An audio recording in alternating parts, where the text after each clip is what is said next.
트럼프 대통령이 호르무즈 해협 파병 요청을 거부한 유럽 동맹국들을 향해서 어리석은 실수를 저지르고 있다며 도움이 필요 없다고 말했습니다.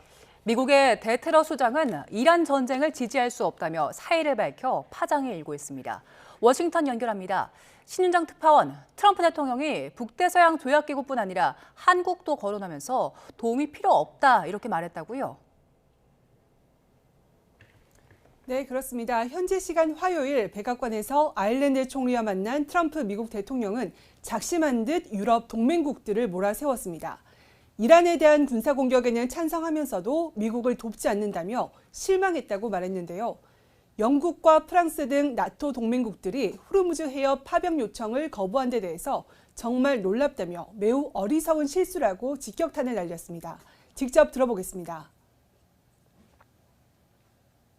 I think NATO's making a very foolish mistake, and I've long said that, I wonder whether or not NATO would ever be there for us. So this was a great test, because we don't need them, but they should have been there. 이에 앞서 SNS에서는 이란에 대한 군사작전이 큰 성공을 거뒀다면서 더 이상 나토의 도움이 필요하지도 원치도 않는다며 일본과 호주, 한국도 마찬가지라고 썼습니다. 그러면서 이번에는 이런 행동은 놀랍지도 않다며 미국이 필요할 때 그들은 아무것도 하지 않을 거로 생각해 왔기 때문이라고 말했습니다. 선뜻 지원 요구에 응하지 않는 동맹국의 분노와 좌절감 등 혼란스러운 감정을 잇따라 표한 건데요. 트럼프의 최측근인 린지 그레이엄 상원 의원은 트럼프가 엄청나게 화가 난 상태라면서 이렇게 화난 건 본 적이 없다고 전하기도 했습니다. 트럼프의 심기가 상당히 불편하다는 것을 알리면서 유럽 동맹에 호르무즈 해협 군사 지원을 촉구하려는 취지로 보입니다. 역시 트럼프와 친한 미 연방 하원 의장은 동맹국에 직접 도움을 요청하기도 했는데요. 직접 들어보시죠.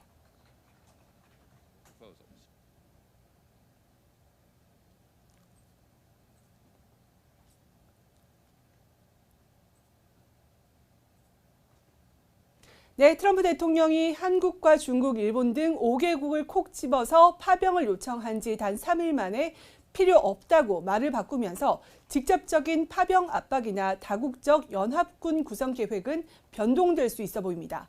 다만 측근과 미 의회 요구가 이어지면 행정부 내부에서 다시 파병이나 비용 분담 요구가 되살아날 가능성은 남아 있어 보입니다.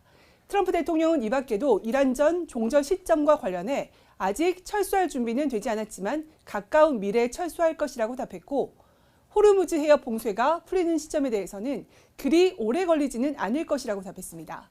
방중 일정에 대해서는 5주에서 6주 뒤에 회담을 할 것이라고 덧붙여서 4월 말쯤 미중 정상회담 개최 가능성을 시사했습니다. 자, 이런 상황 속에서 마가 진영 내에서도 분열이 많이 이제는 시작되는 것 같습니다. 트럼프 행정부 내 고위 당국자가 이번 전쟁 목적에 대한 회의감을 이유로 사의를 표했죠. 네, 조 켄트 미 국가 대테러센터 국장이 오늘 SNS에서 양심상 이란에서 진행 중인 전쟁을 지지할 수 없다며 사의를 밝혔습니다.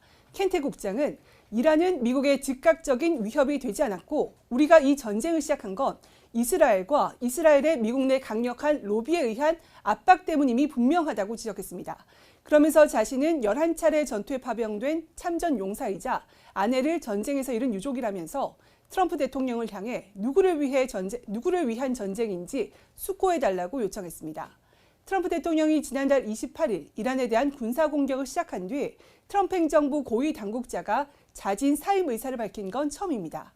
트럼프 대통령은 이에 대해서 그만둔 게 다행이라면서 사임 사유로 밝힌 이란이 즉각적인 위협이 아니란 주장은 사실과 다르다고 반박했습니다. 트럼프 대통령의 발언 직접 들어보겠습니다. I always thought he was weak on security, very weak on security. It's a good thing that he's out because he said that Iran was not a threat. Iran was a threat. 백악관 캐롤라인 레빗 대변인도 성명을 내고 이스라엘의 영향 아래 트럼프가 이란전에 나섰다는 주장은 모욕적일 뿐 아니라 웃기는 주장이라고 강하게 반발했습니다. 미국 언론들은 켄트 국장이 트럼프 대통령의 열성적인 지지자였다는 점에서 진영 내부의 분열과 불안감을 보여주는 일로 평가하고 있습니다.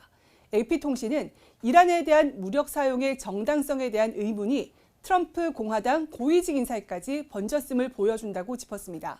워싱턴 포스트는 익명을 요구한 행정부 관리가 모두가 지긋지긋한 이 일에 지쳤다고 말했다면서 이란 전쟁에 대한 회의적인 분위기가 퍼지고 있다고 전했습니다. 지금까지 워싱턴에서 YTN 신윤정입니다.